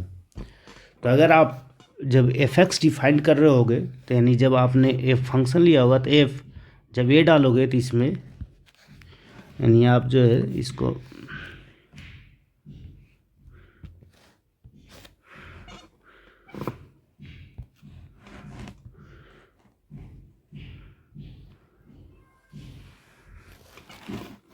चलिए तो हम डिफाइन करते हैं कि आपके पास ए अगर है तो हमने इसमें फंक्शन डिफाइन किया एफ ए, तो ये देगा बी। जब हमने जी इसमें डिफाइन किया बी, तो ये देगा सी। आप समझ रहे होंगे। तो यानी अगर हम बोला जाए कि अगर आपका जब हम एफ ऑफ जी क्या हुआ, तो जी ऑफ एफ आप समझ रहे होंगे कि जी ऑफ बी का मतलब है कि आप डायरेक्टली जी से ए, ये हम बात कर रहे हैं। जी ऑफ एफ यानी आपने जी को निकालना जिसमें एफ डालना, एफ किससे आया है, ए से आया है। तो that mean that is called G of F. तो अगर आपसे बोले एफ ऑफ जी क्या होता है, तो एफ ऑफ जी का मतलब कि आप फंक्शन ऑफ एफ में जी डाल रहे हैं, यानी एफ ऑफ जी का मतलब हो गया कि आप एफ में जी डाल रहे हैं, यानी आपका सी से बी, ये जी ऑफ बी है फंक्शन, ये जी ऑफ बी है, और इससे है ये है आपका एफ ऑफ एक्स। तो इस फंक्शन को इसमें डाल देंगे तो यानी ये जो F of ji of F होगा वो हो जाएगा एफ ऑफ जी, यानी यहाँ से ये बन गया। तो अगर हम देखा जाए तो अगर इस फंक्शन का डोमेन की बात करें तो इसका जो डोमेन होगा, एफ का जो डोमेन होगा वो इसका डोमेन होगा, यानी domain of F and range of G, that is called G of F का जो डोमेन होगा एफ के डोमेन के बराबर, और रेंज जो होगा वो जी के डोमेन। लेकिन अगर एफ ऑफ जी की बात करें तो इसमें जी का जो डोमेन होगा वो एफ ऑफ जी के डोमेन के बराबर, यानी जी ऑफ बी का डोमेन कौन है, ये है हमारा जी ऑफ बी का जो डोमेन है वो बी है, और एफ कौन है, तो एफ का जो रेंज होगा जो वो क्या होगा, बी होगा। तो हम यहाँ पे बात करें तो डोमेन जो होगा यहाँ पे रेंज जो होगा, यानी जी ऑफ बी की बात करें तो यहाँ पे एफ और जी जो चल रहा है ये आपको समझ में आ रहा होगा कि एफ ऑफ जी और जी ऑफ एफ का मतलब हो गया कि अगर कहीं पे एफ ऑफ जी और जी ऑफ एफ डिफाइन किया गया है, तो अगर एफ ऑफ जी है तो इसमें आपका जी जो है डोमेन होगा, जी का डोमेन ही कहलाएगा एफ ऑफ जी का domain, F of G domain. और अगर एफ का जो रेंज होगा, एफ रेंज जो होगा वो एफ ऑफ जी का रेंज कहलाएगा। लेकिन जब हम जी ऑफ एफ की बात करेंगे तो एफ का जो डोमेन होगा वो जी ऑफ एफ का डोमेन होगा, और जी का जो रेंज होगा वो जी ऑफ एफ का रेंज होगा। तो आपको समझ में आ रहा होगा कि कैसे किस तरीके से चेंज कर रहा है, तो डोमेन एफ ऑफ जी और जी ऑफ एफ में किस तरीके से चेंज होता है। चलिए अब आगे बात करते हैं। नेक्स्ट है वो है हमारा क्वेश्चन पे कि किस तरीके से क्वेश्चन पूछे जाते हैं। तो एक क्वेश्चन दिया हुआ है जो प्रीवियस ईयर का क्वेश्चन है, वो है हमारा कि लेट एक एफ ए है जो आर से आर रियल दे रहा है, that mean F of x is equal to x square plus 2। एक और है जो फंक्शन जी है जो आर रियल डाल रहे हैं, रियल ना मिल रहा है, और वो इस तरीके से निकाल के G of x is equal to X by X minus 1, जहाँ पे एक्स जो है 1 के बराबर नहीं होगा, क्योंकि 1 के बराबर तो ये डिफाइन ही नहीं होगा। तो आपको यहाँ पे फाइंड करना है, क्वेश्चन दिया हुआ है कि find F of G, G of F and hence also find F of ji of 2 and ji of F of -3। यानी आपको फाइंड करना है पहले तो एफ ऑफ जी क्या होगा, फिर जी ऑफ एफ क्या होगा, कि एफ ऑफ जी का 2 पे वैल्यू क्या होगा, फिर जी ऑफ एफ पे का -3 पे क्या वैल्यू होगा। तो चलिए सॉल्यूशन की ओर चलते हैं। तो सॉल्यूशन होगा ये कि आपके पास पता है कि एफ ऑफ जी अगर फाइंड करना है तो सबसे पहले याद रखना है कि कोई भी एफ ऑफ जी और जी ऑफ एफ तभी फाइंड होगा जब एफ और जी में फंक्शन में अगर जी का जो है, यानी कोई भी, हाँ यहाँ पे आपको एक चीज़ याद और रखना है, नोट याद रख लीजिए, नोट में याद रखिएगा सबसे इम्पॉर्टेंट चीज़ है कि एफ ऑफ जी और जी ऑफ एफ डिफाइन होने के लिए डिफाइंड तभी होगा जब एफ ऑफ जी में जी का जो डोमेन होगा वो एफ के, यानी जी का डोमेन सॉरी जी का जो रेंज होगा एफ के डोमेन के बराबर होना चाहिए। यानी जी का जो डोमेन होगा एफ के डोमेन के बराबर है तभी एफ ऑफ जी डिफाइन होगा। या फिर कह सकते हैं जी ऑफ एफ डिफाइन करना हो तो एफ का जो डोमेन होगा, जी एफ का जो रेंज होगा वो जी के डोमेन के बराबर अगर आ जाए तब हम एफ ऑफ जी या जी ऑफ एफ डिफाइन करने का मतलब, जैसे आप देखेंगे फिगर में, अगर इस फिगर में आप देखोगे, मान लीजिए ये फिगर है, तो आप देखो कि आप ए डाल रहे हो बी मिल रहा है, बी डाल रहे हो तो जी मिल रहा है। तो जब आप देखोगे तो यहाँ पे डायरेक्टली आपको क्या मिल गया, जी ऑफ एफ, यानी आपने जी ऑफ एफ मान यानी आपने सीधे एक्स डाला किसका, ए का, और सीधे आपको मिल गया जी, यानी ए डाले आपने जी मिले नहीं, बी जो गायब हो गया, बी कहाँ गया, तो बी जो है ये जी का जो बी था यानी जी का जो डोमेन था वो ये था, और जो ए का जो रेंज है वो आपका बी है। दैट मीन्स कि ये जब भी जी ऑफ एफ बनाना होगा तो जी ऑफ एफ बनाना होगा, यानी जो आप एफ है उसका जो रेंज है जी के डोमेन के बराबर होना चाहिए, तभी आप जी ऑफ एफ डिफाइन कर सकते हो। ठीक है, चलिए तो आगे हम ध्यान देते हैं, आते हैं सॉल्यूशन पे। तो यहाँ पे देखिएगा कि इस फंक्शन में जी का जो है अगर आप एफ ऑफ जी निकाल रहे हो, तो एफ ऑफ अगर जी निकाल रहे हो तो जाहिर सी बात है जी का जो रेंज होगा, यानी जी का रेंज कौन है, जी का रेंज है आपका ये, और एफ का जो डोमेन है यानी आपका ये दोनों बराबर है, तो बराबर है तो एफ ऑफ जी निकलेगा। अगर जी ऑफ एफ निकालना है तो जी ऑफ एफ के लिए तो एफ का जो रेंज होगा वो जी के डोमेन के बराबर होगा, तो भी तो यहाँ पे दोनों सेम है।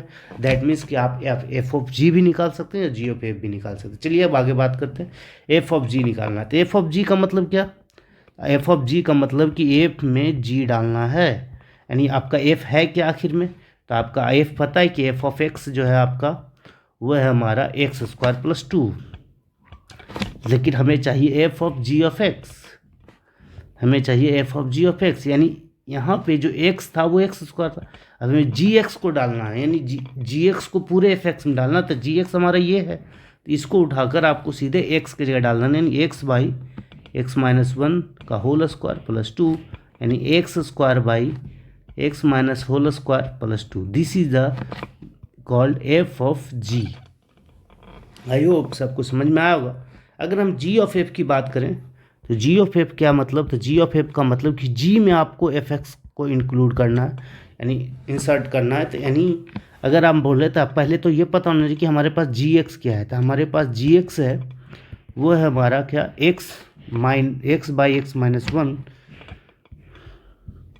और हमारा एफ एक्स जो है आपको पता ही है, एफ एक्स है जो हमारा एक्स स्क्वायर प्लस 2, यानी अगर आपके अंदर अगर आप जी के अंदर एफ एक्स इंसर्ट करना चाहते हैं, यानी एफ एक्स यानी कहने का मतलब हमारा एफ एक्स जो है ये है, इसको हम पूरे इंसर्ट करें एक्स, यानी एक्स की जगह डाल देंगे, तो एक्स की जगह डालेंगे तो X square plus 2 by X square plus 2 minus 1, यानी जहाँ जहाँ एक्स है वहाँ पे हम पूरे एफ एक्स को डाल दिए। अगर इसको सॉल्व करोगे तो आपका आ जाएगा X square plus 2 by X square plus 2 minus 1, यानी सीधे प्लस 1, यानी this is the value of ji of F. क्या है, तो X square plus 2 by X square plus 1। I hope आपको समझ में आ गया। अब आपसे पूछ रहा है नेक्स्ट क्वेश्चन जो है आपको पास, इसमें जो क्वेश्चन पूछ रहा है वो है हमारा कि एफ ऑफ जी का 2 पे वैल्यू क्या होगा, जी ऑफ एफ का -3 पे क्या होगा। तो एफ ऑफ जी का 2 पे वैल्यू पूछ रहे हैं, यानी आपको सीधे क्या करना है, इसके अंदर आपको क्या करना है 2 पुट कर देना है, यानी एक्स के वैल्यू, यानी एक्स का वैल्यू आप 2 पुट कीजिएगा तो एफ ऑफ जी का जो वैल्यू आएगा वही उसका वैल्यू हो जाएगा। उसी तरह अगर इसमें F of ji of F का वैल्यू पुट करना एक्स इजिकल टू -3 पे, यानी अगर आप इसमें -3 पुट कर देते हो एक्स की जगह तो जो वैल्यू आएगा वो हो जाएगा F of ji of F of -3। तो आप समझ गए होंगे, हो आप सॉल्यूशन कर रहे होंगे, तो आप कीजिए आगे। अब आगे हम बढ़ते हैं नए टॉपिक पे। चलिए नया टॉपिक है, अब लास्ट टॉपिक है ये इस रियल नंबर का, रिलेशन एंड फंक्शन का, वो है हमारा relation invertible function. Invertible function तो ये क्या होता है तो समझते हैं। तो मान लीजिए आपके पास लेट 2 फंक्शन एफ एंड जी है, ठीक है। आपने 2 फंक्शन एफ एंड जी मान लिए। आप लोग को बहुत लोग को पता होगा कि आइडेंटिटी फंक्शन क्या होता है। आइडेंटिटी फंक्शन होता है कि हम ऐसा फंक्शन जो है जिसमें एक्स डाले और एक्स ही मिले तो इसको कहते हैं आइडेंटिटी फंक्शन, पता ही होगा। यानी 1 2 3 है तो अगर आप 1 2 3 डाल रहे हो 1 2 3 मिल रहा है तो इसको कहते हैं, तो इसको इसमें ज़रूरत पड़ेगा तो इसलिए हम कह रहे हैं बता दिए ताकि आप कंफ्यूज ना हो। तो यहाँ पे लेट 2 फंक्शन एफ एंड जी, अगर ऐसा कोई फंक्शन है कि यानी ये जो फंक्शन है वो रियल टू रियल डिफाइंड है, जी भी जो है वो रियल टू रियल डिफाइंड है, तो हम कहेंगे 2 function are said to be 2 function are said to be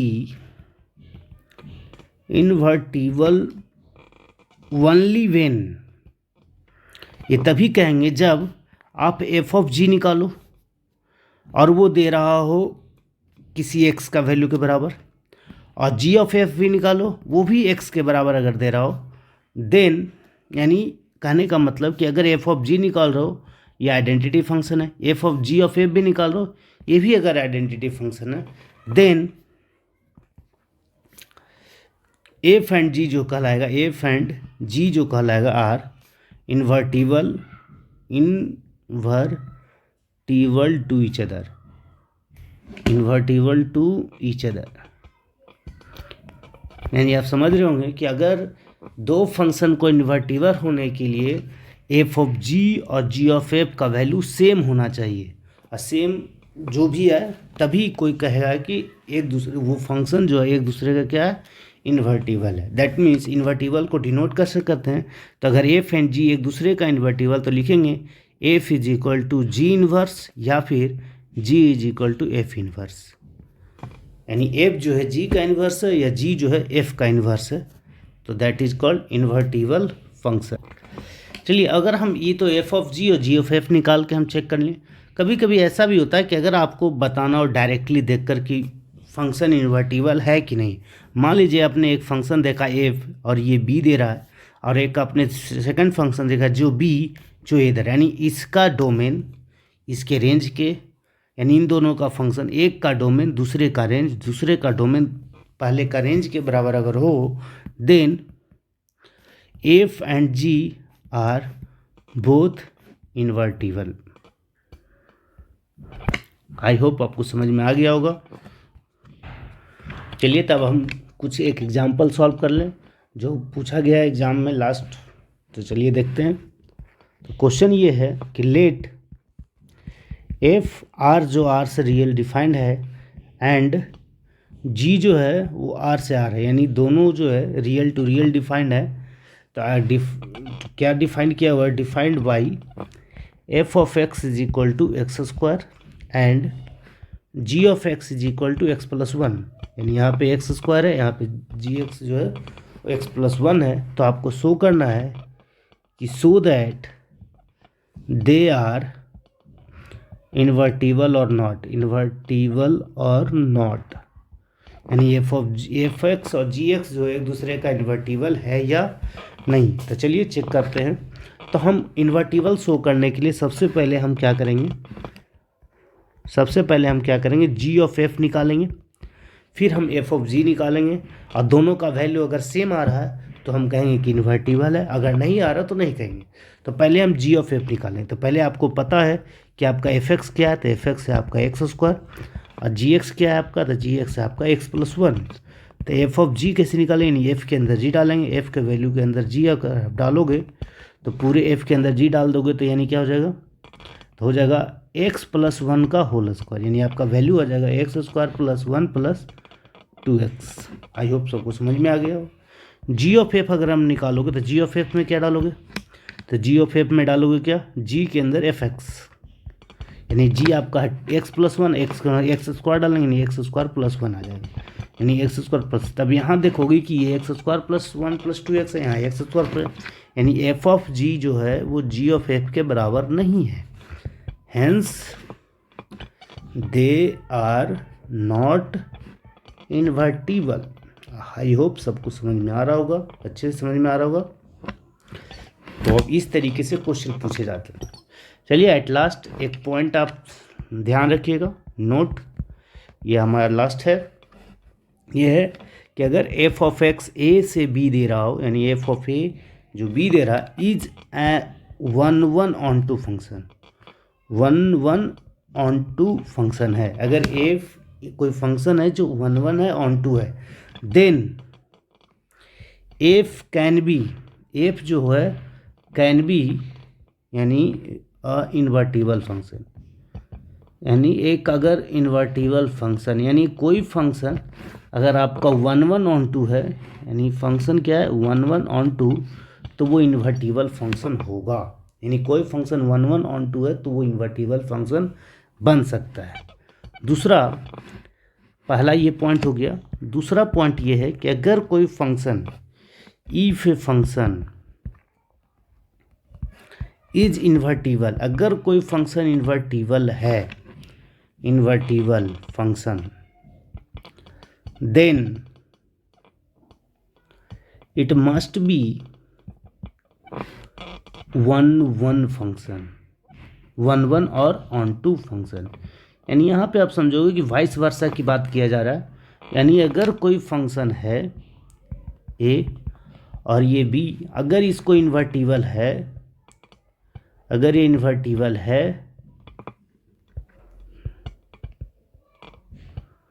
तो इसको वन वन और ऑन टू होना पड़ेगा, वन वन ऑन टू होना पड़ेगा। अगर इन्वर्टिबल है तो वन वन ऑन टू होना पड़ेगा, और अगर वन वन ऑन टू है तो वो इन्वर्टिबल भी होगा। यानी इन्वर्टिबल है तो ऑन वन होगा, और वन वन है तो इन्वर्टिबल होगा। आई होप समझ में आ गया होगा। ठीक है, तब आज के लिए इतना ही, तो हम आगे बात करते हैं। Thank you.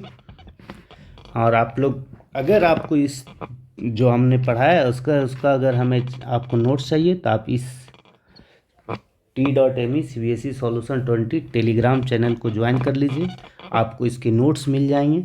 और अगर कोई भी अपडेट्स चाहिए, अगले पार्ट्स को जानकारी अगर कुछ जानना है तो आप इस चैनल पे ज्वाइन रहिए, आपको इस पे नोटिफिकेशन हमेशा मिलता रहेगा।